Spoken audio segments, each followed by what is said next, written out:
नमस्कार दोस्तों, आज मैं आपको सुनाऊंगी मुंशी प्रेमचंद की कहानी सोत। बहुत ही अच्छी कहानी है। बहुत दिन बीत चुके थे पर पंडित देवदत्त के यहाँ कोई संतान नहीं हुई थी।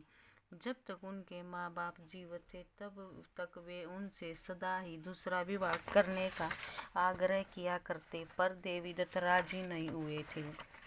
उन्हें अपनी पत्नी गोदावरी से अटल प्रेम था।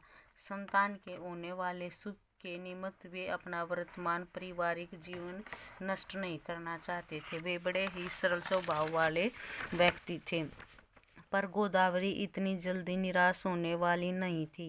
पहले वह देवी देवता, गंडे, ताबीज और यंत्र मंत्र आदि की शरण लेती रही, परंतु जब उसने देखा कि ये औषधियाँ कुछ काम नहीं करती तो वह एक महादेवी की फिक्र में लगी, जो कायाकल्प से कम नहीं थी।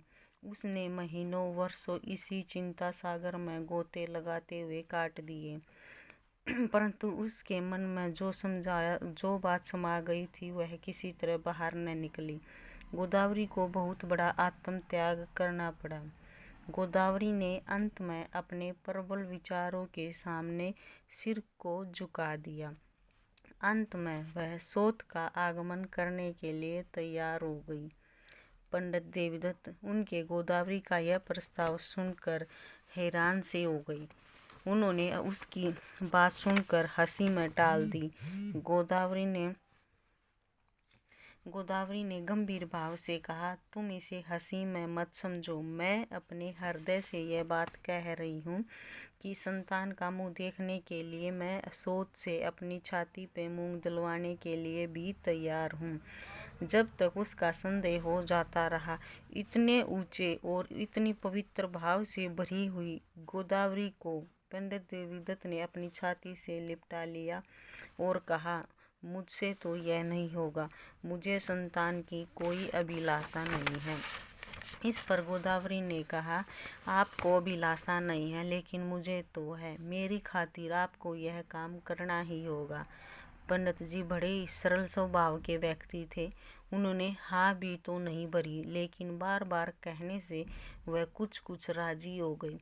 गोदावरी की जिद के आगे उन्होंने मानो कुछ हाँ सी भरी दिखाई देने लगी। गोदावरी ने अपनी कार्य कुशलता से यह काम करना शुरू कर दिया। उसने इस काम के लिए रुपये ही नहीं निकाले, अपितु अपने गहने और कपड़े भी अर्पण कर दिए।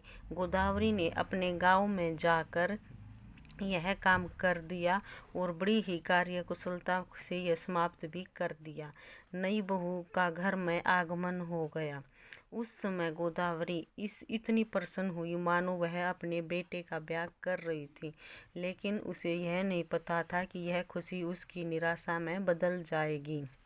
गोदावरी गोमती पर सास की तरह शासन करती थी, लेकिन यह कभी भी नहीं भूलती थी कि वह मेरी सोत है। धीरे धीरे गोदावरी के व्यवहार में कुछ परिवर्तन होने लगा। वह पंडित जी को घर में आते जाते तीखी दृष्टि से देखने लगी।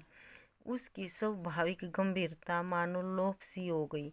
वह मन ही मन नाराज रहने लगी। खुशी उसे मानो कोसों दूर चली गई थी। जरा सी बात भी अब उसके पेट में नहीं पचती थी। जब पंडित जी दफ्तर से आते तो वह गोदावरी उसके पास बैठकर घंटों बैठी गोमती का वृत्तांत सुनाती रहती। वह मन ही मन गोमती से ईर्ष्या करने लग गई थी। वह गोमती के हर कार्य में कमी निकालने लग गई थी। एक दिन गोदावरी ने गोमती को कहा, मीठे चावल बना लो। इस पर गोमती ने कहा कि शक्कर तो है ही नहीं, शायद वह रक्षाबंधन का त्योहार था। यह सुनते ही गोमती बड़ी विस्मित हो उठी। इतनी शक्कर इतनी जल्दी कैसे खत्म हुई? जिसे छाती पाड़ कर कमाना पड़ता है उसे ही अकड़ता है, खाने वाले क्या जाने। पंडित जी को बवासीर की शिकायत थी। लाल मिर्च वे कभी भी नहीं खाते थे। जब गोदावरी रसोई बनाती थी तो लाल मिर्च रसोई के अंदर बिल्कुल भी नहीं आती थी। लेकिन एक दिन गोमती ने दाल मसालों के साथ थोड़ी सी लाल मिर्च डाल दी। पंडित जी ने कहा, दाल कम खाई और खाकर सो गया। इस पर गोदावरी गोमती के पीछे ही पड़ गई। ऐसी जीभ जड़ क्यों नहीं जाती। पंडित जी को ये आठों पहर की चह चह असहनीय सी प्रतीत होने लगी थी। उसके मन में हर समय उदासी छाई रहती थी। चारों तरफ घर में सन्नाटा छाया रहता था। हर समय घर में चह चह चह की लड़ाई का माहौल बना रहता था। गोदावरी ने सोतन को घर लाने में बड़ा ही भारी त्याग किया है, उसका यह मानना था। परंतु उसका यह अलौकिक त्याग है, परंतु उसके आगे जो त्याग का भार है वह मुझ पर है। गोमती का उससे क्या एहसान, यहाँ वह उसे कौन सा सुख है जिसके लिए वह पटकार पर पटकार सुनती रहे। पति मिला वह बूढ़ा और सदा रोगी, और घर मिला वह भी ऐसा मिला जो नौकरी छूट जाए तो चूल्हा भी न जले। गोदावरी ने धीरे धीरे पंडित जी से गोमती की बातचीत करनी छोड़ दी। मानो उसके निकट गोमती घर में है ही नहीं, इस तरह होती जैसे वह घर में है ही नहीं। उसके खाने पीने की सूझबूझ भी नहीं लेती और न ही कपड़े की। एक दिन पंडित जी ने गोदावरी से डरते डरते कहा, क्या आजकल जलपान के लिए घर में मिठाई नहीं आती। गोदावरी ने इस पर गुस्सा होकर जवाब दिया, तुम लाते ही नहीं हो, कहाँ से आए, मेरे पास कोई नौकर बैठा है क्या। पंडित जी गोदावरी के इस कठोर वचन तीर से लगे। आज तक गोदावरी ने उनसे इस तरह तीखे वचनों में बात कभी भी नहीं की थी। गोदावरी के यह वचन सुनकर पंडित देवदत्त बहुत नाराज हुए और मन ही मन आपा मारकर बैठ गए।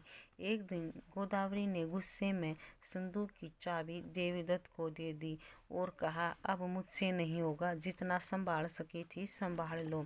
घर की चाबी पाकर पंडित देवदत्त को सिर्फ ऐसा महसूस हुआ जैसे सिर पर किसी ने पत्थर रख दिया हो, क्योंकि आज तक घर का सारा कारोबार संदूक की चाबी गोदावरी ही संभालती थी और वो थोड़ी सी तनख्वाह में ही घर का गुजारा बड़ी अच्छी तरह से निपटा लेती थी।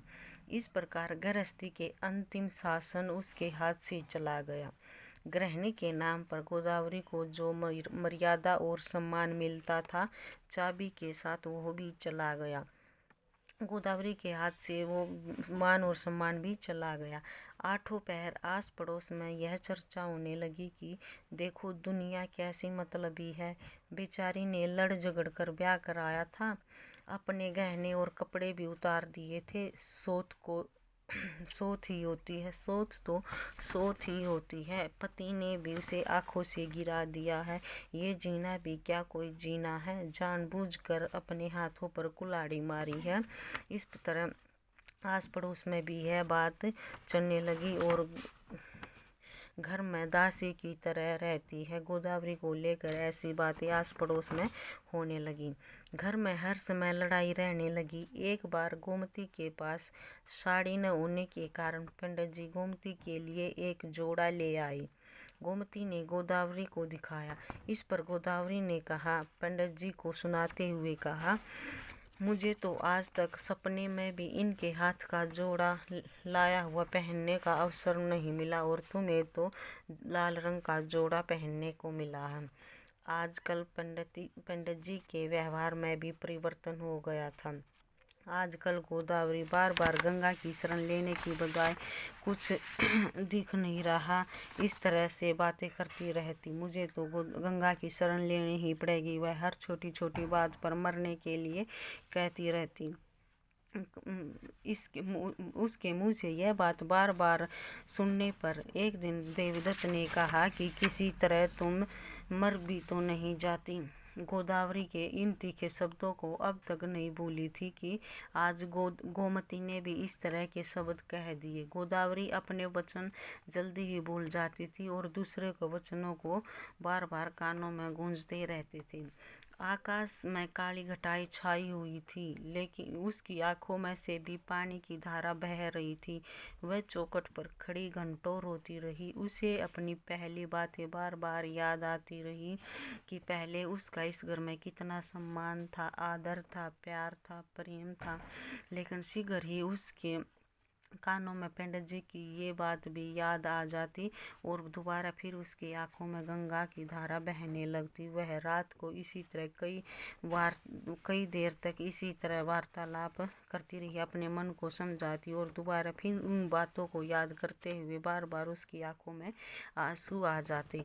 अंत में गोदावरी ने अपने कलेजे पर पत्थर रखते हुए वह चारपाई से उठकर गंगा की ओर चल दी और गंगा की लपटों में अपने जीवन को समा दिया।